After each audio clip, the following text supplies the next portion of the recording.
Hola chicos y chicas, buenos días, buenas tardes, no sé en el momento que ustedes vayan a ver este video, el cual pertenece a la segunda clase de la materia Psicología Social e Institucional, tanto del profesorado de nivel inicial como del profesorado de nivel primario. La idea en este encuentro virtual es empezar a trabajar algunos conceptos. Estuve viendo que estuvieron trabajando con el programa algunas personas, otros no entregaron. Espero que en algún momento se puedan poner al día. La idea de la clase de hoy es avanzar sobre algunos conceptos que tienen que ver con dos teorías sobre lo real, dos teorías sobre lo institucional y dos teorías sobre lo social y lo cultural. En definitiva, vamos a estar viendo varios autores a la vez que abonan más o menos a las mismas ideas, más o menos digo, porque después cada uno tiene sus particularidades. En esta clase lo que vamos a tratar de hacer es abordar algunos conceptos de la materia a partir de dos cuentos. Uno es un cuento de Julio Cortázar, de mediados de la década del 50, que se llama Continuidad de los Parques, y otro es un cuento de Jorge Luis Borges, de la década del 70, de 1970, que se llama El Encuentro. Ambos textos forman parte de la bibliografía obligatoria, y si bien dentro de los textos no vamos a encontrar conceptos desarrollados en sí mismos, sí vamos a tener, o sí los cuentos nos van a producir cierto impacto que nos va a servir para pensar los conceptos con los que vamos a trabajar, para ver si tiene coherencia o no tiene coherencia el planteo de la materia, ¿sí? Porque cada uno de ustedes pues tomará la decisión o podrá pensar si, en el mejor de los casos, si le sirven o no le sirven los conceptos de esta materia. Mi idea es que, sean de utilidad para el trabajo cotidiano, para pensar la práctica tanto institucional como personal, ¿no? Como la participación social de cada uno de nosotros y la implicancia que tiene nuestra enseñanza en el quehacer social y cultural, ¿sí? Sobre todo entendiendo que la docencia o la práctica docente tiene que ver mucho con lo que es el cambio social, a menos que uno considere que la escuela debería seguir funcionando o debería sostener todavía esa función de reproducción social, ¿sí? De reproducir las instituciones que ya funcionan en la sociedad. En este punto hay una cuestión que por ahí se juega muy militante por parte de los docentes en relación a que plantean una concepción o planteamos una concepción, una manera de ver el mundo, lo que no implica que sea la manera correcta de verlo. ¿Sí? Por ahí también lo que apunta a la función docente tal vez tenga que ver con el cuestionamiento de algunas instituciones sociales o ciertas maneras naturalizadas de pensar, y es justamente en esa función, cuando se logra establecer, en donde la escuela cobra un sentido diferente al sentido reproductivista con el cual fue planteado y desde el cual sigue funcionando. Así que por ahí quisiera empezar con la lectura de un párrafo del cuento de Borges, que se llama El Encuentro. Dejo todo el cuento para que lo puedan leer ustedes, pero por ahí la parte impactante y la que más nos interesa desde el punto de vista de la materia es el final. Obviamente que el final no lo vamos a entender si no leímos todo el contenido del cuento, pero para trabajarlo en esta clase, por ahí podemos arrancar por ahí. Leo textual lo que pone Borges. ¿Acaso se agitaron al despertar? Por eso tembló el puño de Uriarte, por eso tembló el puño de Duncan. Las dos sabían pelear, no sus instrumentos, los hombres, y pelearon bien esa noche. Se habían buscado largamente, por los largos caminos de la provincia y por fin se encontraron, cuando sus gauchos ya eran polvo. En su hierro dormía y acechaba un rencor humano. Las cosas duran más que la gente. ¿Quién sabe si la historia concluye aquí? ¿Quién sabe si no volverán a encontrarse? No sé si se entiende bien el planteo del párrafo. Cuenta un poco el contexto del cuento, es de dos personas que se pelean en una estancia, y en esa instancia había una vitrina con un montón de armas de puño, armas blancas. La pelea pasa a mayores, entonces los dos que se estaban peleando en forma verbal o usando las manos, van a la vitrina, toman las dos armas y empiezan a pelearse. Fíjense si ahora cobra un poco más de sentido el párrafo. ¿Acaso se agitaron al despertar? ¿Quiénes? ¿Las personas? Tal vez sean las armas. Por eso tembló el puño de Uriarte, que es uno de los que peleaba, y por eso tembló el puño de Duncan, que es el otro contrincante. Las dos sabían pelear. Las dos se hace referencia a las armas. No sus instrumentos los hombres.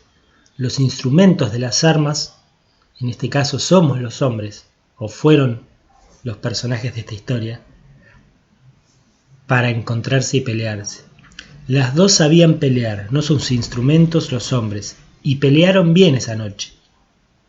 Se habían buscado largamente por los caminos de la provincia y por fin se encontraron, cuando sus gauchos ya eran polvo. En su hierro dormía y acechaba un rencor humano. Ahí hace referencia puntualmente al hierro de las hojas de los cuchillos. Y por ahí el remate final, que es terrible y angustiante a la vez, dice así: las cosas duran más que la gente. ¿Quién sabe si la historia concluye aquí? ¿Quién sabe si no volverán a encontrarse? La idea, entonces, podríamos decir, es que hay una fuerza o hay elementos que son que preexisten al hombre. Los cuchillos no preexisten, están antes del hombre, y simplemente utilizan a los seres humanos, ni siquiera utilizan su pensamiento, utilizan sus cuerpos para llevar a cabo o para llevar adelante una lucha que viene a lo largo de los años, a lo largo de las épocas, ¿sí? Una lucha y un encuentro entre esos cuchillos. En su hierro dormía y acechaba un rencor humano. Son cuchillos de alguna manera humanizados, ¿sí? Que es por ahí lo que nosotros no queremos hacer respecto de esas fuerzas que llamamos instituciones, que llamamos sociedad, discursos, cultura, enunciados, que de alguna manera nos utilizan para llevar adelante una determinada función, ¿sí? De manera más o menos consciente, porque fíjense que acá los gauchos no saben que los cuchillos se buscan entre ellos y que los están utilizando para realizar su función, para realizar su lucha.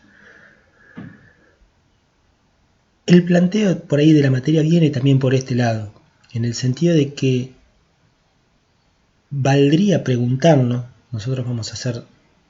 ustedes van a ser docentes, yo trato de ser docente, si la función que nosotros cumplimos es una función elegida. ¿De dónde viene esta elección? ¿Cómo se nos ocurrió? Siempre es llamativo, y a mí me llama la atención que no se lo pregunten, es que ¿por qué la población en las instituciones educativas de profesorado, tanto inicial como primario, son en su 99.9% mujeres? ¿Nunca les llamó la atención eso? ¿Nunca se preguntaron por qué? ¿Sí? ¿Por qué esa función está destinada a las mujeres? ¿Qué es porque los hombres no quieren? ¿Y por qué no quieren? ¿O por qué no les gusta? Ustedes me podrán decir, bueno, es la vocación, pero la vocación también podríamos decir, ¿de dónde viene? Ustedes saben que la palabra vocación viene de llamado. Ahora, ¿del llamado dónde viene? De algo adentro nuestro, como si tuviéramos a alguien que nos dice, sé docente, o si viene de la sociedad que nos dice, sé docente, y eso encarna en nosotros, toca una fibra nuestra, nos ubica en un lugar. ¿Sí? Por ahí es un planteo bastante raro, ¿se entiende? Pero bueno, tengo todo el año para convencerlos, para tratar de establecer y argumentar en favor de esta idea. La idea es la siguiente, la idea es que nosotros, nuestros cuerpos, son utilizados por las instituciones. ¿Sí? Y las instituciones, si leyeron bien el programa, no son las cosas que vemos y cómo están organizadas solamente, ¿sí? Sino que la forma en que están organizadas las cosas, por ejemplo, el aula, las escuelas, las casas, la sociedad en general, responden a una determinada idea, o por lo menos a una determinada lucha de ideas. ¿Sí? Por ejemplo, que el pizarrón esté en el frente del aula y los alumnos estén todos sentados uno atrás del otro, en un número más o menos de 30, eso responde a una idea de lo que es educar. Responde a la idea de que hay alguien que va a estar adelante, que le tiene que transmitir, entre comillas, transmitir ya es una idea bastante pesada en lo educativo, ya es una institución que conviene después de construir en algún momento, seguramente llegaremos a ese punto, pero que tiene que transmitir determinado saber a los estudiantes que están del otro lado. Fíjense que los estudiantes también están ubicados observando las espaldas de sus compañeros, las nucas. ¿Sí? Esto implica una suposición de que para enseñar o para que se produzcan los aprendizajes, no es necesario que los estudiantes conversen entre ellos, ¿sí? Sino que simplemente miren o interactúen en forma visual, podría ser, con el que se encuentra delante, pero nunca con el que se encuentra atrás. ¿Se entiende? Una disposición diferente o una intervención de desinstitucionalización podría ser desarmar esa estructura del aula. ¿Sí? Por ejemplo, poner en círculo. ¿Sí? Fíjense que cuesta mucho. No sé si les pasa a ustedes, pero por ejemplo cuando yo voy a un curso o algo, nos dicen, bueno, pónganse ahora en círculo o en grupos, y como que cuesta, si estamos ya sentados de una determinada manera, déjenme cómodo en esta posición. Y es eso lo que pasa con las instituciones, que generan una forma de actuar, una forma de pensar que se establece tan rígidamente, que cristaliza, podríamos decir, se convierte en cristal, que cuesta romperla. ¿Sí? Una vez que se establece, es muy difícil después desandar, desarticular, deconstruir, analizar esa situación, ¿sí? Para cambiarla, ¿no? Lo interesante es poder cambiar las cosas, ¿sí? No digo todo, pero digo poder pensarlo para poder cambiar lo que nosotros consideramos que es éticamente inválido, incoherente, ¿sí? Así que este es uno de los cuentos. Este, acuérdense, es el cuento del encuentro. Después van a tener que hacer una actividad con este cuento. Y lo que planteamos es esta idea, que hay ciertas fuerzas, ciertos vectores, ciertas entidades, entre comillas, más allá de lo humano, más allá de los cuerpos, aunque su manifestación concreta y su constatación son los cuerpos, es en los cuerpos, no es sin los cuerpos. ¿Se entiende? Si no hubiera humanos, no existirían estas estructuras, ¿sí? Que nos utilizan, nos hacen hacer lo que hacemos, sentir lo que sentimos, pensar lo que pensamos. ¿Sí? Esa sería la primera idea que me gustaría que se lleven de esta segunda clase. Por otro lado, vamos a trabajar el cuento de Julio Cortázar, que se llama Continuidad de los parques.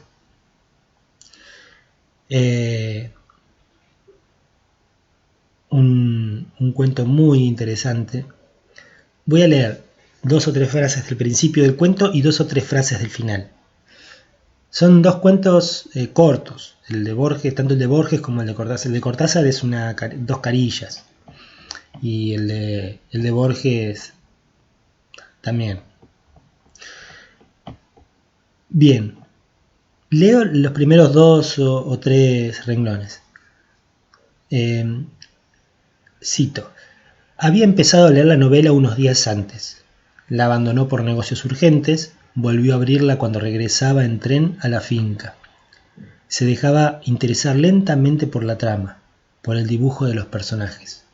Esa tarde, después de escribir una carta a su apoderado y discutir con el mayordomo una cuestión de aparcerías, volvió al libro en la tranquilidad del estudio que miraba hacia el Parque de los Robles, arrellanado en su sillón favorito de espaldas a la puerta que lo hubiera molestado como una irritante posibilidad de intrusiones.